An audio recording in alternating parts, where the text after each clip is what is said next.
আজকের রেসিপি ঝিঙা আলুর পোস্ত। ঝিঙা আলু কেটে নিয়েছি, সাথে কাঁচা লঙ্কা আদাও কেটে নিয়েছি। তেল দিয়ে দিব, কালো জিরা শুকনো লঙ্কা দিয়ে দিলাম, তেজপাতা দিয়ে দিলাম, ঝিঙা আলুটা দিয়ে দিব, একসাথেই ভেজে নিব। কাঁচা লঙ্কা দিয়ে দিচ্ছি,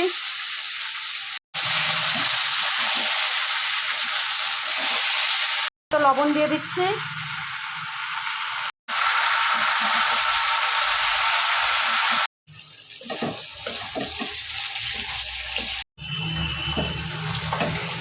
আমার ঝিঙা আলুটা ভাজা হয়ে গেছে, এখন পোস্ত বাটাটা দিয়ে দিব। পোস্ত আদা বাটা একসঙ্গে করেছিলাম, দিয়ে দিলাম। দিয়ে দিব হাফ চামচ চিনি,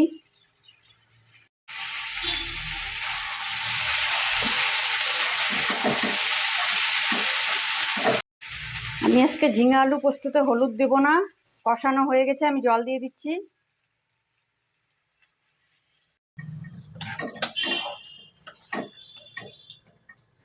ঝিঙা পোস্ত হয়ে গেছে, নামিয়ে নেব।